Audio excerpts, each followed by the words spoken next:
The Karathi fleet commander stood on the bridge of his massive warship, watching Earth through the view screen.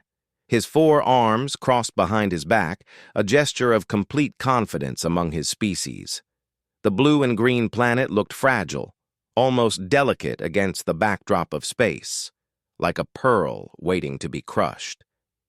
Commander Zeth, his tactical officer, spoke, breaking the silence. All ships report ready. The humans have assembled their defense fleet, but our scanners show only 300 vessels. We have over 2,000. Zeth's mandibles clicked in amusement. The translator converted it to a laugh that echoed across the bridge.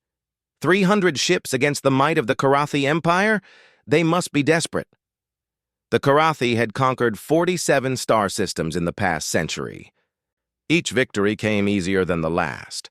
Species after species fell before their superior technology and ruthless tactics. When they discovered Earth 6 months ago, they saw another easy target. The humans had only recently achieved faster-than-light travel. Their technology seemed primitive compared to Karathi standards. "Send the surrender terms again," Zeth ordered. "Tell them they have 1 hour to respond." The communications officer's tentacles danced across the console. "Message sent, Commander." Zeth had studied human history during the journey to Earth. He found their constant conflicts amusing.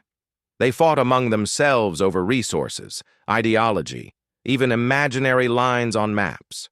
A divided species, he concluded, weak, easy to conquer. The humans' response came within minutes, not through official channels, but broadcast on every frequency. A single human appeared on the screen, male, middle-aged, wearing a simple military uniform without excessive decoration. His eyes held something Zeth couldn't identify. "I am Admiral Chen of the United Earth Defense Force," the human said. His voice carried no fear, no desperation, just a strange calmness. "We have received your terms. We reject them." Zeth leaned forward. "You understand what this means? We will destroy your fleet, bombard your cities, and enslave your people. Surrender now, and we will show mercy." Admiral Chen's expression didn't change. "The Karathi Empire has conquered many worlds. We've studied your methods. You promise mercy but deliver only chains. You mistake our small fleet for weakness. That is your first error." "And what is our second?" Zeth asked, genuinely curious. "You came to Earth." The transmission ended. Zeth's officers looked at each other, confused by the humans' confidence. Their scanners showed no hidden fleets, no secret weapons, just 300 ships facing certain destruction. "Begin the attack," Zeth commanded. "Target their orbital defense platforms first. Show them the price of defiance." The Karathi fleet moved forward in perfect formation. Their ships, each one a masterpiece of destruction, powered up their weapons. Energy beams capable of splitting asteroids hummed to life. Missile tubes opened, revealing warheads that could turn cities to ash. The human fleet responded by spreading out, taking positions that seemed random to Karathi tactical computers. Their ships looked crude compared to Karathi vessels, angular designs built for function over form. Armor plates welded over critical systems, weapons that seemed to be retrofitted rather than integrated. "They're not even trying to form a proper battle line," the tactical officer observed. "Their formation makes no sense." Zeth studied the display. The human ships had scattered across multiple vectors, some even moving away from Earth. It looked like panic. "They're already breaking. Fire at will. Let's end this quickly." The first Karathi volley lit up space. Hundreds of energy beams and missiles streaked toward the human vessels. The primitive Earth ships should have been vaporized instantly. Instead, something impossible happened. The human ships didn't try to dodge. They accelerated directly into the attack, engines burning at levels that should have torn them apart. As the Karathi weapons closed in, the Earth vessels did something that violated every principle of space combat. They detonated their own ships, not in desperation, not as suicide attacks. The explosions were controlled, precise. Each detonation created a sphere of superheated plasma mixed with some kind of exotic particles. The plasma clouds absorbed the Karathi energy beams, dispersed them harmlessly. The missiles lost their guidance systems, spinning wildly off course. "What are they doing?" someone shouted. Through the expanding clouds of plasma, new signals appeared. Smaller craft hidden within the larger ship's hulls. Dozens from each vessel. They moved with impossible speed and agility. "Fighters?" Zeth said in disbelief. "They're using fighters in space combat?" Every advanced civilization abandoned fighter craft once they achieved spaceflight. The distances were too vast, the speeds too great. Capital ships ruled space warfare, but the humans apparently never received that message. The fighters swarmed through space like angry insects.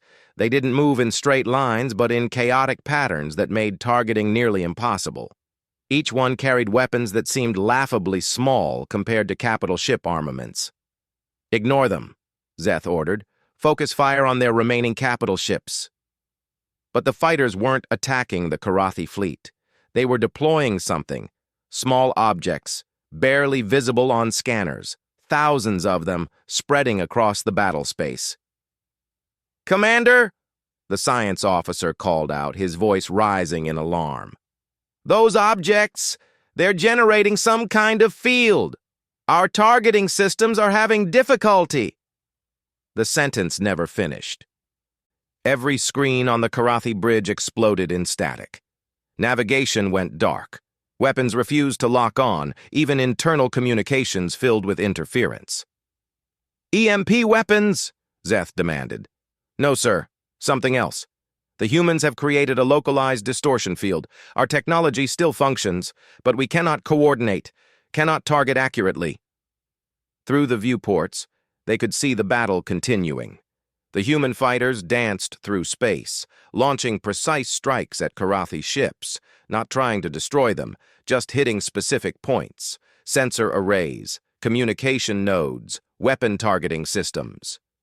"Use visual targeting," Zeth roared. "Fire manually if you must." His crew obeyed, but hitting the agile fighters proved nearly impossible. Meanwhile, the remaining human capital ships had regrouped. They moved with purpose now, no longer scattered but forming a new pattern. "Commander," the tactical officer's voice trembled. "The human ships, they're accelerating beyond safety limits. Their engines will overload."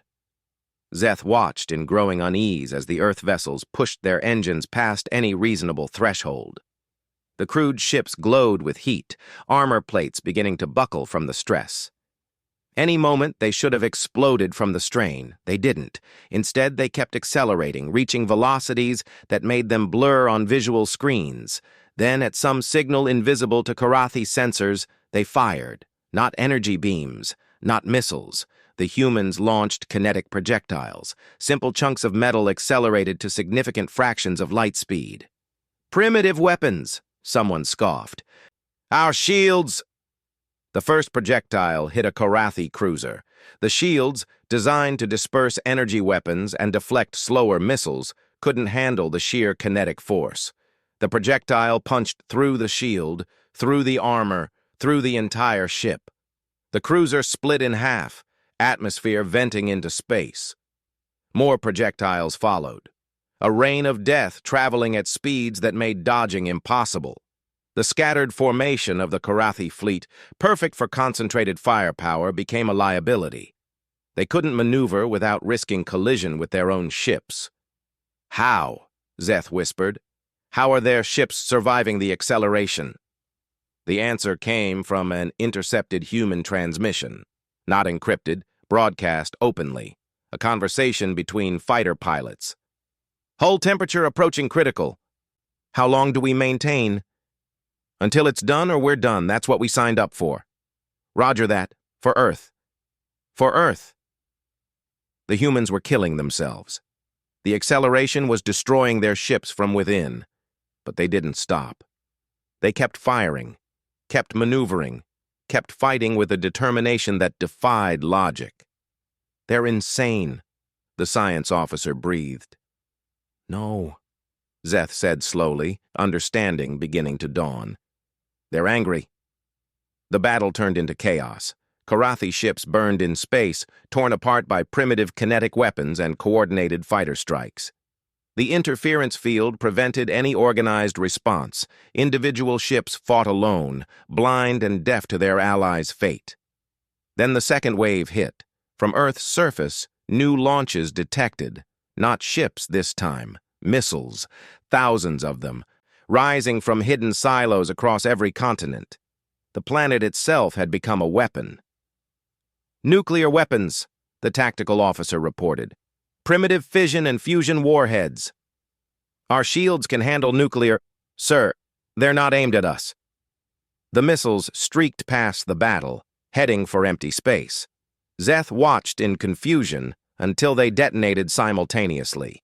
The explosions created a wall of radiation and electromagnetic pulses that surrounded the entire battle space.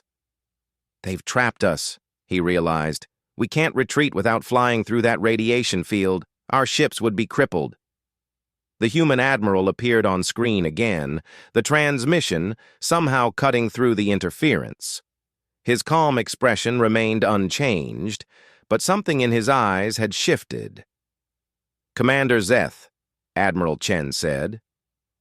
You studied our history but learned the wrong lessons. Yes, we fight among ourselves. We always have. But when faced with extinction, when threatened by those who would enslave us, we become something else. Behind the Admiral, displays showed the continuing battle. More Karathi ships dying, human vessels burning but still fighting. Pilots broadcasting final messages as their fighters dissolved around them. You thought our division made us weak, Chen continued. But our conflicts taught us to fight, to sacrifice, to do whatever is necessary for survival. Every human on those ships knew they probably wouldn't return. They went anyway. This is madness, Zeth shouted. You're destroying yourselves to hurt us. Yes, Chen said simply. That's what you failed to understand. Humans will burn their own world before letting someone else take it. We will turn our bodies into weapons, our ships into bombs, our planet into a fortress. You came here expecting easy prey. Instead, you found a species that has been practicing war against itself for thousands of years. The transmission flickered. In the background, alarms wailed. Even Earth's command centers were taking damage from their own defensive actions. Your empire conquers through fear, Chen said, but you cannot terrify those who have already accepted death. You cannot break those who will break themselves to break you. This is humanity, Commander. This is our wrath. The screen went dark. Zeth looked at his tactical display. Half his fleet was gone or crippled.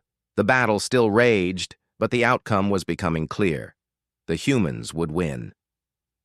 Not through superior technology or tactics, but through sheer, terrifying determination. Commander, his second-in-command approached carefully. Should we attempt to break through the radiation field? Some ships might survive. Zeth stared at Earth. Such a small planet. Such a primitive species. Yet they had done the impossible. They had turned weakness into strength, desperation into weapon, mortality into victory. Send a message to the fleet, he said quietly. All ships capable of jump. Retreat immediately. Leave the damage behind. Sir, do it, Zeth roared, then calmed himself. The humans, they don't fight like prey. They fight like predators backed into a corner. We must warn the Empire. As Karathi ships began emergency jumps, fleeing the radiation field and human wrath, Zeth took one last look at Earth. The planet still turned peacefully, blue and green and beautiful, but now he saw it differently, not as a pearl to be crushed, as a sleeping giant they should never have awakened. The remaining human ships didn't pursue. They stayed near Earth, damaged and dying but victorious.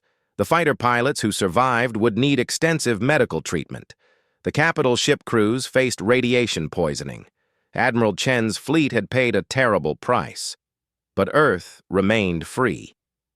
In the aftermath, as rescue operations began and the radiation field slowly dispersed, a single transmission went out from Earth to any Karathi still listening. Tell your empire what happened here. Tell them humans don't conquer stars. We defend our home. Come again, and we'll show you worse than wrath. We'll show you what humanity does to those who threaten our children's future. The message repeated in 100 human languages. Then, in Karathi. A promise, a warning, a declaration that would echo through the galaxy. The Karathi Empire had believed in victory. Human wrath had shattered everything. The Karathi Empire's throne world had not seen panic in over 3 centuries. The massive pyramids of black crystal that served as government buildings usually hummed with ordered efficiency. Today, they buzzed with barely controlled chaos. Emperor Vakth stood before the Imperial Council, his 6 eyes focused on the holographic display floating in the chamber's center. The recording from Commander Zeth's fleet played for the 4th time. Council members watched human ships turn themselves into weapons, saw fighters dancing through space, witnessed the calculated madness of a species that refused to surrender. 40% losses, the military advisor stated when the recording ended. The highest casualty rate in our empire's history, from a single engagement, against a species that just achieved faster-than-light travel. They destroyed themselves to destroy us, another council member added, voice shaking. What manner of creatures are these humans? Emperor Vakth raised a primary arm for silence. Unlike his panicking advisors, he studied the recording with calculating eyes. The humans' tactics were crude but effective. They had turned every supposed advantage into a weapon against the Karathi. Send word to all frontier fleets, Vakth commanded. No ship is to approach human space without direct authorization. We need time to understand what we're dealing with. Surely you don't fear these primitives. General Krex stepped forward, his battle scars marking him as a veteran of dozens of conquests. Give me the Grand Armada. I'll burn their world to glass before they can deploy their suicide tactics. And how will you target their world when they turn space itself into interference? Vakth asked. How will you coordinate 5,000 ships when they scatter devices that blind our sensors? How will you land troops when they turn their own cities into weapons? The chamber fell silent. The recording had shown human civilians evacuating to underground bunkers while their military transformed entire cities into trap-filled fortresses, buildings rigged to collapse, streets mined with nuclear devices. A species preparing to fight to the last child. We've never encountered this, the science advisor admitted. Other species surrender when faced with overwhelming force. They seek to preserve their culture, their lives. These humans seem willing to sacrifice everything. Because they've done it before, a new voice interrupted. Everyone turned to see Intelligence Director Yath entering the chamber. The elderly Karathi moved slowly but commanded respect. She had served 3 emperors and understood alien psychology better than anyone in the Empire. Explain, Vakth ordered. Yath gestured to the hologram. We studied their history but drew the wrong conclusions. Look deeper. Every major advancement in human history came from conflict. They split the atom while fighting each other, reached space while competing among themselves. Their entire technological base emerged from war. She changed the display to show Earth's history, wars, conflicts, genocides, and recoveries cycling endlessly. We saw division and thought weakness, Yath continued. But consider, what kind of species continues to advance while constantly fighting itself? What kind of minds create beauty amid destruction, build cities knowing they might burn, have children during wars? They're not just survivors, they're adapters. They take whatever tries to destroy them and learn from it. You're saying they've been preparing for us? Krex scoffed. I'm saying they've been preparing for worse than us. They fought themselves with weapons that could end their world. They survived nuclear war, biological weapons, ecological collapse, and each time They got back up, got stronger, got angrier. The hologram shifted to show human military doctrine. Not the clean strategies of advanced civilizations, but something rawer, guerrilla warfare, asymmetric tactics, the strong defeating themselves against the seemingly weak. They call it total war, Yath explained. No distinction between military and civilian targets. No resources held back. No mercy expected or given. Most species learn war from hunting animals or defending territory. Humans learned war from fighting humans. They know how to fight intelligent enemies because they've been doing it for millennia. Emperor Vakth studied the data. You believe we cannot defeat them? I believe the cost would be higher than our empire can bear. Look at the recording again. Those pilots knew they were dying. They joked about it, made peace with it. How do you conquer a species that's already accepted death? Then what do you propose? Vakth asked. Before Yath could answer, alarms echoed through the chamber. The communication system activated, showing a frantic officer from the frontier monitoring station. Your Majesty, ships detected emerging from hyperspace near the Cathari system. The Cathari system bordered human space, serving as a buffer between the Empire and Earth. Vakth's eyes narrowed. How many ships? Is it an invasion fleet? No, sir. Just one ship. But it's broadcasting on all frequencies, in our language. Show me. The display changed to show a single human vessel, not a warship, but something worse. A diplomatic courier, small and unarmed. It had jumped directly into Karathi space without permission, a violation that usually meant immediate destruction. But no one fired. Every Karathi ship in the system held position, waiting.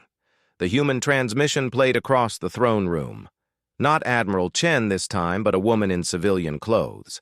She looked tired, older than her years, but her voice carried steel. I am Ambassador Sarah Martinez of United Earth. I carry a message for Emperor Vakth of the Karathi Empire. We can do this the easy way or the hard way. Your choice. General Krex snarled. The arrogance. One ship threatens us? Not threatens, Yath said quietly. Promises. Look at the ship's configuration. The intelligence director highlighted sections of the courier.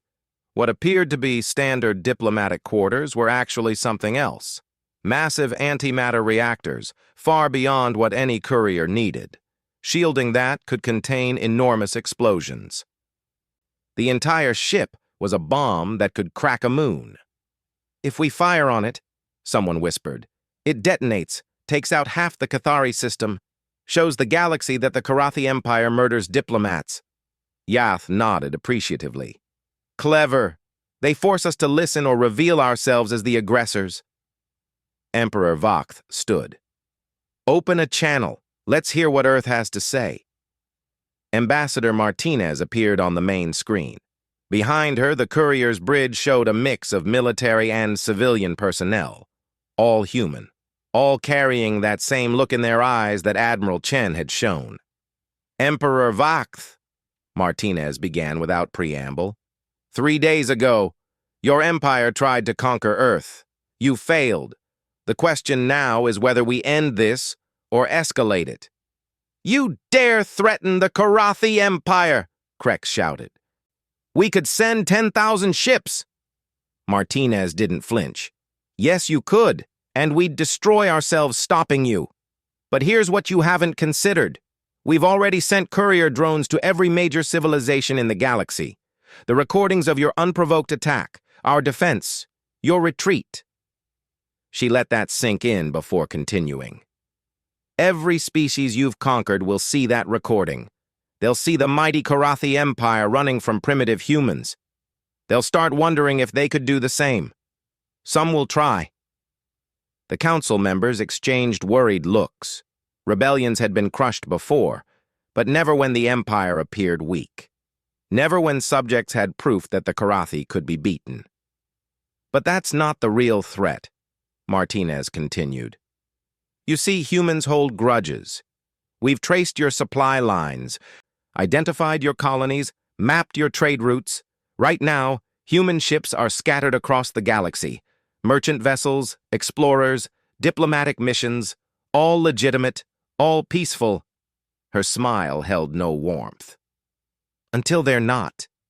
Imagine your colonies suddenly facing the same tactics you saw at Earth. Imagine cargo ships that explode in your space stations. Imagine humans teaching your conquered species how to fight like we do, how to die like we do, how to make you pay for every inch.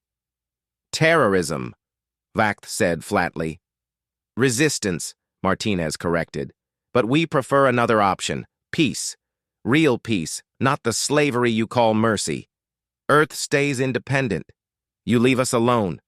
In exchange, we don't turn your empire into a battlefield. We don't teach others our methods. We don't show the galaxy that the Karathi can bleed. And if we refuse? Vakth asked, genuinely curious. Martinez's expression hardened. Then you learn what human wrath really looks like. What you saw at Earth? That was restraint. We held back because we still hoped for peace. Push us further, and we'll show you why humans feared themselves long before we met aliens. The ambassador gestured to someone off-screen. New images appeared. Human industrial centers converting to military production, shipyards working without rest. Most disturbing, recruitment centers overwhelmed with volunteers. In 3 days since your attack, volunteer rates for our military increased by 3,000%. Every human wants to fight. Farmers, teachers, doctors, children lying about their age. We're not mobilizing for war.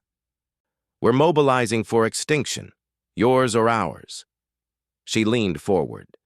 But it doesn't have to happen. We can choose peace. Humans are excellent at war, but we prefer building. We'd rather trade than raid, rather explore than explode.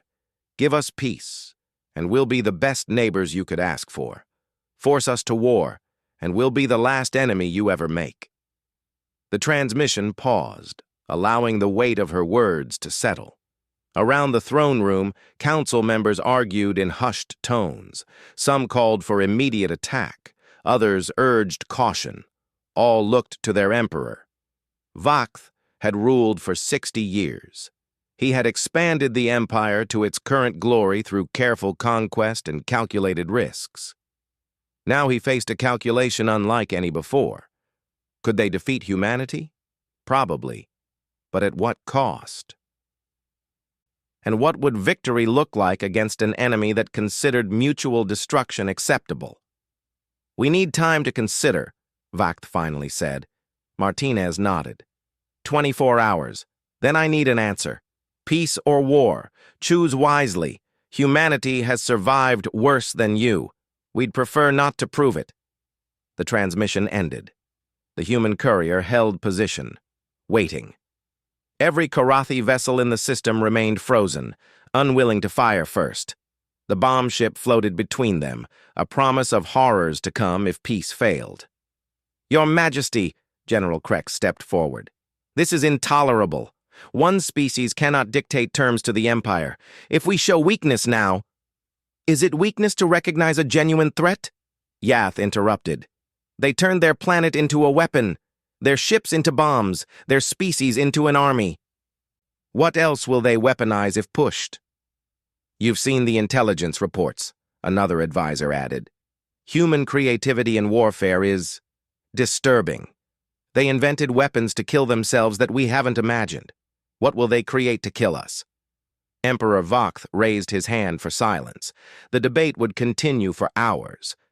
But he had already seen the truth. The humans hadn't just won a battle. They had changed the game. The Karathi way of conquest relied on fear and overwhelming force. But how could you frighten those who had already accepted death? How could you overwhelm those who turned being overwhelmed into a weapon? Prepare a response, he ordered, and summon the full council. This decision will shape our empire's future. As his advisors scattered, Vakth remained, staring at the frozen image of Ambassador Martinez. Such a small species, such a young civilization. Yet they had done what 47 conquered races couldn't. They had made the Karathi Empire pause. In the Cathari system, the human courier waited. On Earth, millions prepared for war or peace. Across the galaxy, conquered species watched bootleg recordings of the battle, whispering about the humans who refused to kneel. The Empire had believed in certain victory, in the inevitable triumph of superior technology and numbers. But human wrath had shattered that certainty, leaving questions no Karathi wanted to answer. How do you defeat an enemy that gets stronger when cornered? How do you conquer those who will burn the universe before they bend? 24 hours to decide, peace or war, survival or principle. The fate of two civilizations hanging on the answer to a simple question. What price was the Karathi Empire willing to pay to learn that some species were better left alone? As the hours ticked by, one truth became increasingly clear. The humans had already won the most important battle. They had planted the seed of doubt in the Empire's heart. Win or lose, live or die, humanity had proven they were not prey. They were something far more dangerous. They were humans, and they were angry. 23 hours had passed since Ambassador Martinez delivered her ultimatum. Across the Karathi Empire, the debate raged. Some colonies threatened to withdraw support if the Empire showed weakness. Others quietly suggested that perhaps conquest had reached its natural limit. On the throne world, Emperor Vakth stood in his private chamber, studying intelligence reports that grew more disturbing by the hour. Human ships had been spotted in 17 systems, not warships but cargo haulers, passenger liners, mining vessels, all legitimate, all potential bombs. Your Majesty, Intelligence Director Yath entered, her usual composure cracked. We've intercepted communications between human vessels. They're not encrypted. Deliberate? Almost certainly. They want us to hear. She activated a hologram. Listen. The recording played. Two human freighter captains discussing cargo manifests in bored tones. Then, casually, one mentioned adjusting antimatter containment. The other laughed about keeping the self-destruct codes handy, just in case. Every human ship is a weapon, Yath said quietly. They've turned their entire merchant fleet into potential suicide bombers. We can't allow any human vessel near our installations without risking catastrophe. That would cripple trade routes, Vakth observed. Which they know. They're not just threatening war. They're demonstrating how they could destroy our economy without firing a shot. Another aide rushed in. Your Majesty, urgent news from the Talari system. The conquered population has begun singing. Singing? Human songs. Somehow recordings of Earth music have reached them. Songs about freedom, resistance, never surrendering. The garrison reports increasing unrest. Vakth felt the weight of empire on his shoulders. One battle, one failed conquest, and already the foundations shook. How had the humans done this? How had they turned defeat of an invasion into a weapon against the invaders?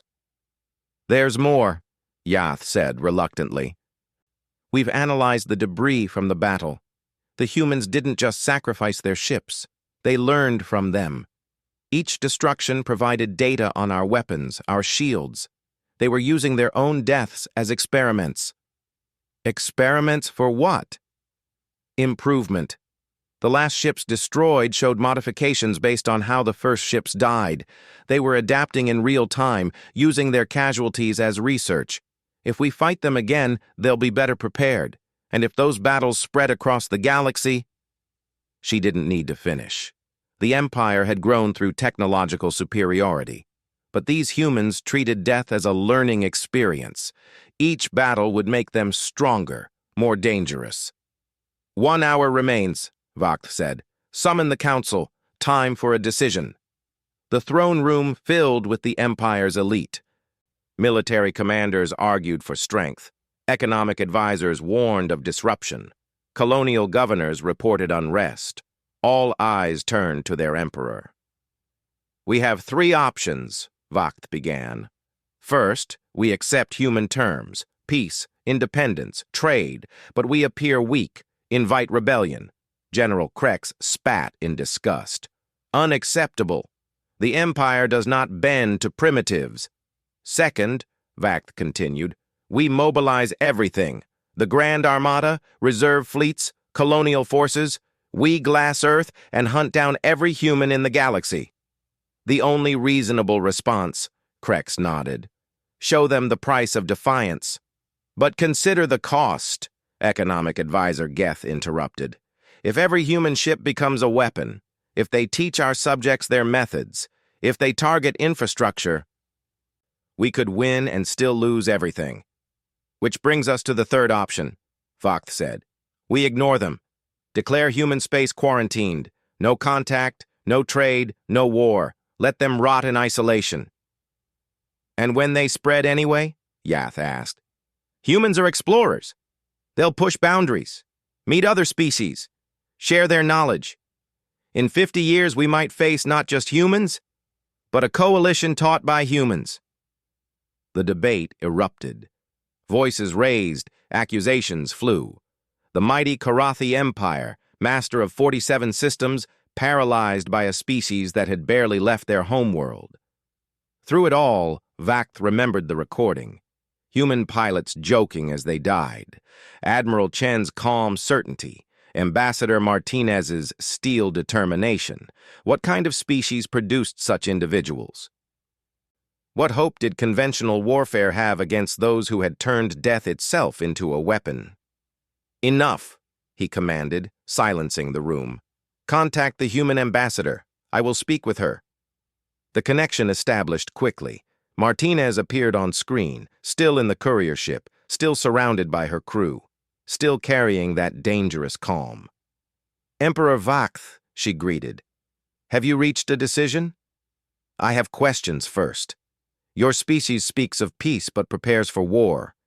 You claim to prefer building but excel at destruction. Who are you really?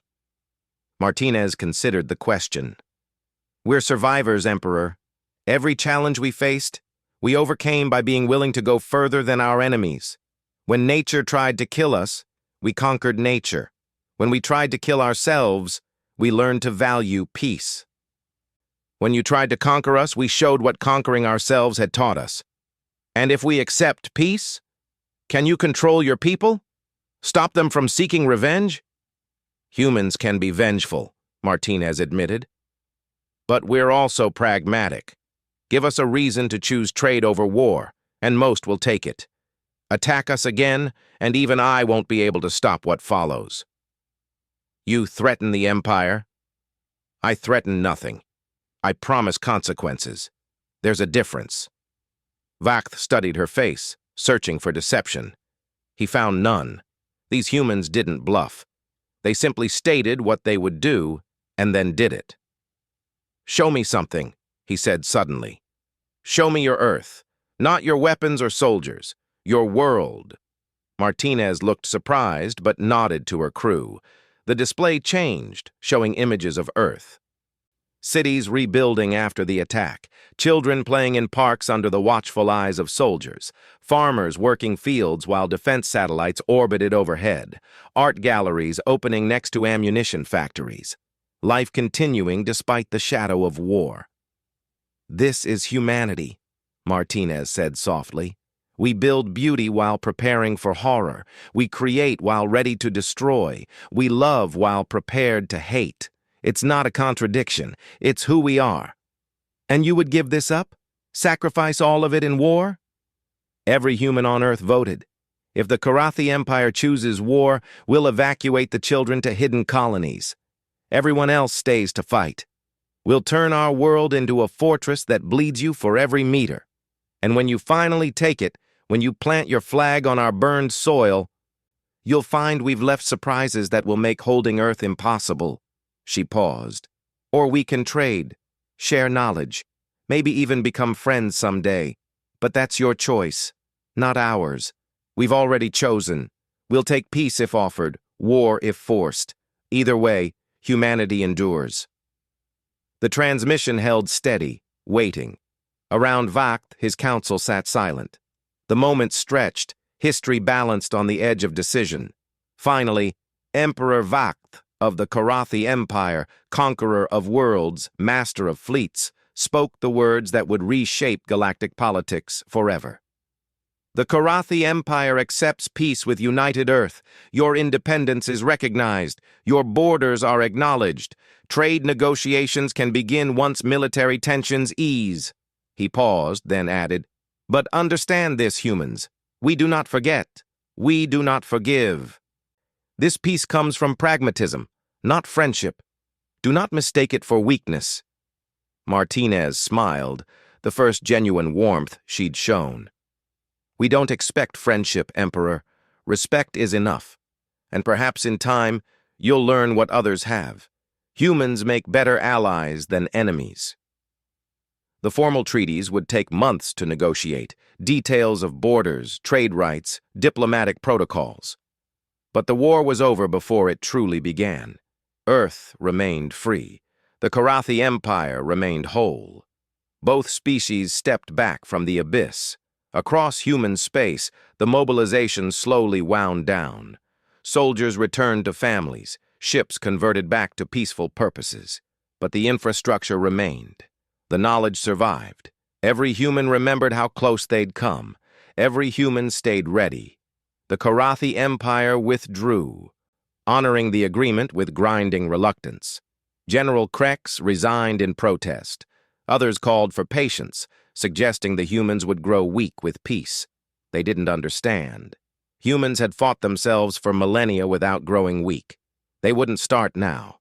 Other species took notice. The Urani Collective, conquered decades ago, requested human technical advisors. The Melody Commonwealth sought trade agreements. Suddenly, humanity had friends among the stars, species who saw them as symbols of hope, the ones who had faced the Empire and lived. But the real change came in small ways. Human merchants trading in border systems, human engineers helping rebuild after disasters, human teachers sharing knowledge with eager students. Slowly, carefully, humanity spread among the stars. Not through conquest, but through connection. The Karathi watched with growing unease. Every human ship potentially hid weapons. Every human trader might be a spy. Every gesture of friendship could mask preparation for war. They had accepted peace, but found no peace of mind. "You were right," Emperor Vact told Yath years later. "We couldn't conquer them, not because they were too strong, but because they had already conquered themselves. How do you defeat an enemy that has turned its own nature into a weapon?" "You don't," Yath replied. "You learn to live with them, or you learn to die from them. There is no middle ground with humans." Ambassador Martinez served for 10 more years, building bridges between species. When asked about the crisis, she always gave the same answer. The Karathi believed in victory because they had never truly been challenged. They confused fear for respect, conquest for strength. When they met humanity, they met a species that had faced extinction and laughed. We showed them that some victories cost more than defeat. Sometimes the wise choice is not to fight. But privately, she kept the same journal entry she had written during those tense 24 hours. "They blinked first. Good. I wasn't sure how long we could maintain the bluff. Half our ships were held together by determination and prayer. Our antimatter reserves were nearly empty. But they didn't need to know that. They just needed to believe we would do it. Thank God humans are such good liars when the stakes are survival." The truth, buried in classified files, was that humanity had been desperate. The defense of Earth had cost them almost everything, but the Karathi saw only the determination, the willingness to die, the promise of Pyrrhic victory. They saw human wrath and chose survival over pride. History would record it as humanity's first great victory among the stars. The moment a young species stood against a galactic empire and won through sheer audacity. But those who lived through it knew the truth. Humanity hadn't won through strength. They had won by convincing the enemy that fighting them would be like fighting death itself, messy, painful, and ultimately futile. The Karathi Empire had believed in certain victory until human wrath shattered that certainty, leaving them to wonder if any victory against such a species could be worth the cost. In the end, that question saved both civilizations. The Karathi kept their empire, humanity kept their freedom, and the galaxy learned a valuable lesson. Some species are better as friends than enemies, and humans, for all their contradictions and chaos, were definitely one of them. The stars continued to burn, indifferent to the drama below. But among them, two civilizations continued forward, forever changed by a battle that ended not with conquest or destruction, but with the most human of victories, making the enemy decide the fight wasn't worth having. Human wrath had shattered everything the Karathi thought they knew about power, about victory, about the nature of strength itself. In its place grew something new. Not friendship, not yet, but respect, understanding, and the beginning of a galaxy where diversity of thought mattered as much as unity of purpose. The humans had done more than defend their world. They had changed the rules of the game. And in the vast cosmos, where might had always made right, that was the greatest victory of all.